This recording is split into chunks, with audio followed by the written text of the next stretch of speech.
कोप भवन में गए। भगवान महाराज दशरथ सूख गए महाराज सुन के कि कैकेयी कोप भवन में बैठी हैं, सूख गए। लिखा है कोप भवन सुनि सकुचे उराऊ। हो इंद्र जिसकी मदद मांगते हैं ऐसा प्रबल पराक्रमी सम्राट महाराज दशरथ, लेकिन जहाँ राग लगा रहता है, आसक्ति होती है, वहाँ हिल जाता है आदमी। तो सूख गए। वहाँ गए, कैकेयी के साथ संवाद हुआ, थोड़ा असंगत संवाद भी कहते हैं। बोले किसको वन भेज दूँ, बोलो किसको राज दे दूँ। उसी लाइन पे वो वाणी निकल रही है।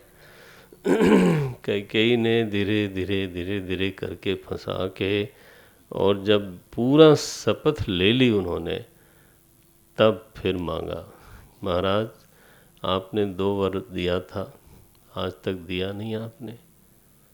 बोले अरे तुमने मांगा नहीं कभी, मैं तो उसी समय दे रहा था, तुमने कहा इसको उधार रखते हैं, अभी कोई ज़रूरत नहीं है, जब ज़रूरत पड़ेगी तो मांगूंगी। तो तुम मांगो, तुमने नहीं मांगा। बोले आज मांगती हूँ, शपथ लो राम जी की। लिया उन्होंने। बोले हमारे लड़के को, भरत को राज्य मिलना चाहिए अयोध्या का। ये पहला वर ये मांगा। पहला ही वर अगर वनवास का मांगते, पता नहीं राम भगवान महाराज दशरथ कहीं बेहोश हो जाए तो। दूसरे वर में ये मांगा कि दूसरा वर ये है कि तापस वेश विशेष उदासी 14 वर्ष राम वनवासी हो। राम राम 14 वर्ष तक वनवास हो श्री रामचंद्र को, वो भी मुनि वेश में, तपस्वी वेश में होना चाहिए, ये मैं मांगती हूँ। महाराज एकदम सूख गए, कांपने लगे, कांति उड़ गई उनके चेहरे से। बोले क्या बोल रही तुम, अगर ठिठोली कर रही हो तो जल्दी इसको निपटाओ, नहीं तो ये तो मेरे लिए घातक है, प्राण घातक है। बोले नहीं कोई ठिठोली नहीं है महाराज, आई मीन इट, मुझे ये वर चाहिए। महाराज मूर्छा अवस्था में, प्रातः काल की बेला हुई, द्वार पर तो वाद्य बज रहे हैं महाराज को जगाने के लिए। देखा कि आज बहुत देर तक सो रहे हैं महाराज, क्या हुआ। नारायण। फिर सुमंत्र जी को कहा गया आप जाओ अंदर। सुमंत्र जी वहाँ जाते हैं तो बेहाल देखा उन्होंने। कैकेयी ने आदेश किया कि राम जी को बुलवाओ। राम जी गए हैं, देखा तो हमारे पिताजी इस हाल में, मैंने तो कभी सोचा नहीं था। क्या हुआ माताजी? तो अब कैकेयी एक रोल निभाती हैं, महाराज दशरथ दूसरा निभाते हैं, राम जी तीसरा, जानकी जी चौथा, कौशल्या जी पांचवा और श्री लक्ष्मण जी छठा। ये वनवास की प्रक्रिया में परिस्थिति एक है, लेकिन प्रतिक्रियाएं देखने लायक हैं। हाँ, भगवान राम की प्रतिक्रिया देखो। थोड़ा समीक्षा कर दें इस प्रसंग की। जब कैकेयी ने कहा कि राम कोई परेशानी नहीं है, कुछ मतलब ही नहीं है परेशानी का, ये 39वें दोहे का 6ठी 7वीं पंक्ति है। सुनहु राम सब कारण एहू, राजहि तुम पर बहुत स्नेहु। राम कोई समस्या नहीं है, समस्या केवल आसक्ति है। बोले हैं आसक्ति किसकी, किसमें? बोले महाराज दशरथ तुमसे बहुत ज़्यादा स्नेह करते हैं, बस सारी समस्या की जड़ ये है। मैंने तो वही मांगा, मुझे वर देने को कहा था उन्होंने, मैंने अपने मौके से अपनी इच्छा के अनुसार वर मांग लिया, और उसमें तुम्हारे लिए वनवास का मांगा। सीधे बोलती हैं निष्ठुर की तरह से। राम जी की प्रतिक्रिया, मैंने एक दिन कहा था, शायद परसों चौथे दिन पहले, कि मनुष्य की पहचान परिस्थिति नहीं, उसकी प्रतिक्रिया है।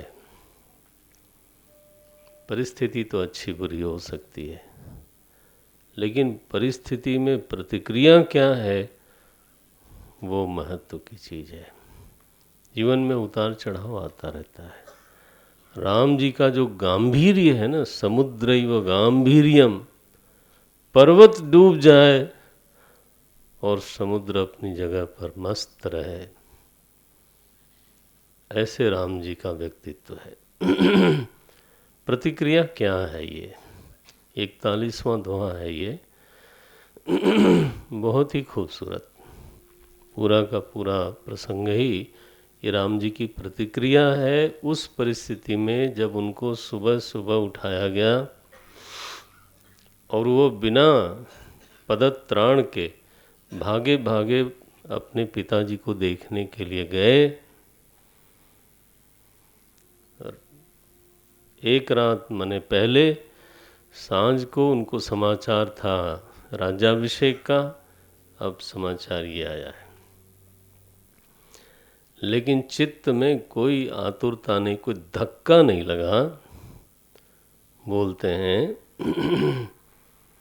तनय मातु पितु तोषनिहारा, हे जननी, वो लड़का जो माता पिता को संतुष्ट करे दुर्लभ है। दुर्लभ जननी सकल संसारा, मुझे तो आपकी वाणी में अपना पुण्य प्रभाव प्रकट होता दिखाई देता है। इससे बढ़िया तो संयोग हो ही नहीं सकता। क्या है, क्या मिलेगा तुम्हें? बोले मुझे मुनिगण मिलन विशेष बन, वन में जाऊंगा मुनियों से मिलूंगा। तो हमारा जी अभी सत्संग से भरा नहीं है, सत्संग मिलेगा मुझे। सबई भांति हित मोर, ये तो पहला जो हित है वो तो यही है कि बड़े बड़े मुनियों से मुझे मिलने का अवसर मिलेगा। मैं एक बार राजकाज में बंध गया तो लोगों से मिलने का मौका नहीं होगा। तो पहला लाभ तो मुझे यही दिखाई देता है।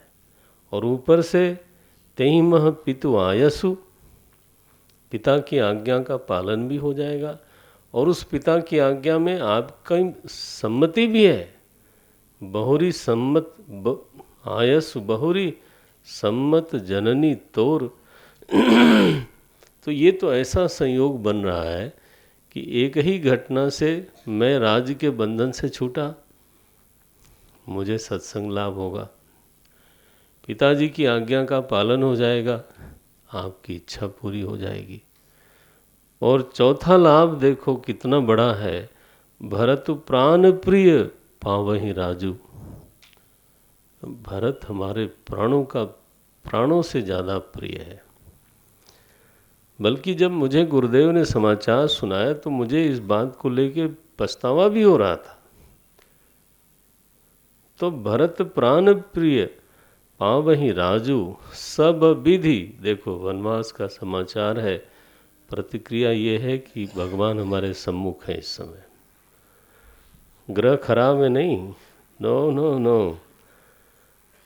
तो ये परिस्थिति नहीं, प्रतिक्रिया पहचान होती है। सब विधि विधि सब विधि मोहि सन्मुख आजू, जो न जाऊं बन ऐसे उकाजा। इतना लाभ हो रहा हो फिर भी अगर मैं वन न जाऊं तो मूर्खों की पंक्ति में मैं पहला नंबर हूँ, भगवान बोलते हैं। कई को समझ में नहीं आया कि मैं क्या जवाब दूं। हमने तो जो कठोरतम हो सकता था वो बोला, लेकिन यहाँ एक ऐसा बालक है, श्री रामचंद्र प्रभु की प्रतिक्रिया ऐसी जबरदस्त है, कोई मतलब ही नहीं है। आज तो, और ध्यान रखना, ये प्रतिक्रिया केवल कैकेयी के को सुनाने के लिए नहीं है, ये उनके दिल के भाव हैं। क्योंकि बाद में जाकर के वाल्मीकि जी जब पूछते हैं कि राम इस सारी घटना के बारे में तुम क्या सोचते हो, मैं सुनना चाहता हूँ। तो मुझे याद आ रहा है शायद 115वां दुआ होगा, मैं भी देख लेता हूँ, यही होना चाहिए।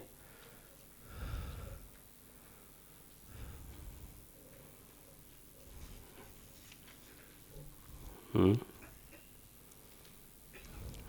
125 125 दुआ देखो। जो उन्होंने कैकेयी के सामने बात कही, वही की वही बात प्रभु राम ने वाल्मीकि जी के सामने कही। क्या बोलते हैं? तात बचन, तात मने महाराज दशरथ। पिता के वचन की पूर्ति हुई। गुरुदेव, मुनीश्वर, ये जो वनवास हुआ है ये अद्भुत है। तात वचन पुनि मातुहित, माता जी की जो इच्छा थी वो पूरी हुई। भाई भरत अस राऊ, और श्री भरत जैसा राजा बना, प्रजा को भी मिला राजा। माता की इच्छा पूरी हुई, पिता का वचन पूरा हुआ। बोले तो ठीक है, प्रजा को मिला, माता को मिला, पिता को मिला, तुमको क्या मिला? बोले मोह कहूँ दरस तुम्हार। आप जैसे महापुरुष का दर्शन मुझे मिला। मैं वहाँ अयोध्या में अगर फंस गया होता तो आपका दर्शन दुर्लभ था। मोह कहूँ दरस तुम्हार प्रभु, सब मम पुण्य प्रभाव। तो ये एक रस प्रतिक्रिया है राम की। केवल किसी को, माने it's not a diplomatic statement कि उनके सामने हम एक कोई चीज़ बना के बोल दें। This is what he felt, कि जो वनवास है वो मेरे पुण्य का प्रभाव है। सो परिस्थिति बदली नहीं जाती भाई, दृष्टि तो बदली जाती है ना। परिस्थिति को बदलने का सामर्थ्य तो मुझ में नहीं है, प्रारब्ध तो नहीं बदलता, लेकिन उसको देखने का तरीका, जो दर्शन है, जो देखने की दृष्टि है, निश्चित रूप से वो बदली जा सकती है। जिसको कोई दुर्भाग्य कहता होगा, श्री राम उसको क्या सौभाग्य मानते हैं। उसको मानते हैं कि ब्रह्मा जी आज हमारे हर तरह से अनुकूल हैं। ये उसी परिस्थिति पर राम जी की प्रतिक्रिया है। और अब हम आपको दो चार पात्रों की प्रतिक्रिया सुनाते हैं। जब राम जी ने ये कहा तो भरत जी तो महाराज दशरथ तो थोड़ी थोड़ी आंख खोल के देखते हैं, उनको ज़्यादा कुछ सुनाई भी नहीं देता, बेहवल हैं इस समय। तो ये संवाद हुआ। बोले कोई और हमसे अपराध हो गया है तो वो बता दो आप माता जी। मुझे लगता है कि इतनी छोटी बात के लिए पिताजी की ये हालत नहीं होगी। ओ नारायण। चले महाराज जब आगे गए, मैं ज़रा माता जी से आज्ञा लेके आपके पास आता हूँ। तो कौशल्या जी की जो प्रतिक्रिया है वो क्या है? वो तो उतावली हैं, उस दिन उत्साह में हैं कि अभिषेक होने वाला है, बड़ा लंबा कर्मकांड होता है, तो इसलिए पहले ही मैं राम को कुछ खिला दूं। तो उन्होंने अपने हाथ से कुछ बना के रखा था। तात जाऊं, ये 52वां दोहे में कौशल्या जी की प्रतिक्रिया है। तात जाऊं बलि बेगी नहाहु, जो मन भाव मधुर कछु खाहु। कुछ खा के जाना बहुत समय लगता है अभिषेक में। कौशल्या जी ऐसे उल्लास में हैं। अब राम जी देखते हैं कि इस मनस्थिति में मेरी माँ है और उस समय मुझे क्या बताना है, उनको कैसे बताऊं। देखो, सत्यम प्रियम, तो भगवान बोलना जानते हैं।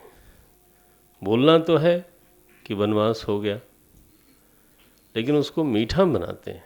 बोले माँ मेरा राज्याभिषेक हो गया। बोले हो गया? बहुत टाइम लगता है उसमें। बोले हो गया, सुबह ही हो गया। मैं युवराज नहीं हूँ, मुझे सीधे राजा बनाया गया। थोड़ा सा फर्क किया है। वो कौशल्या जी देख रही हैं क्या बोल रहा है ये बालक। थोड़ा सा फर्क हुआ। माता जी, पिता दीन मोहि कानन राजो, बस इतना ही है। पिता ने मुझे अयोध्या का नहीं, जंगल का राजा बनाया। और मैं कोई दंड नहीं दिया उन्होंने।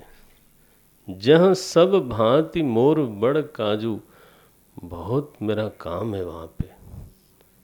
और काम चूंकि बहुत ज़्यादा है इसलिए टाइम भी पूरा दिया है। कितना? 14 वर्ष। ये 52वें दोहे के बाद की ही पंक्तियाँ हैं, 5वीं 6वीं होगी। पिता दीन, इसको बोलते हैं सत्यम प्रियम। बोलना है कि मुझे वनवास हुआ है, लेकिन बोलने का एक तरीका होता है। मालिक साहब ने उसको ऐसा मीठा बना के बोला। गोस्वामी जी लिखते हैं कि जैसे चंद्रमा की किरण जब पड़ती है ना चकवा पक्षी के ऊपर, तो चकवा को शायद ये प्रकृति है उसकी कि वो दोनों दो किनारे पे चले जाते हैं। तो चंद्रमा की किरणें तो शीतल हैं, लेकिन चकवा पक्षी को जब वो छूती हैं तो वो जल जाता है, वो सहम जाता है। भगवान की वाणी तो शीतल है, उपमा देखो, लेकिन उसको जब सुना ना कौशल्या जी ने, सहम गई। अरे क्या बोल रहा है ये। बोला तो ऐसे जैसे कि शीतल चांदनी हो,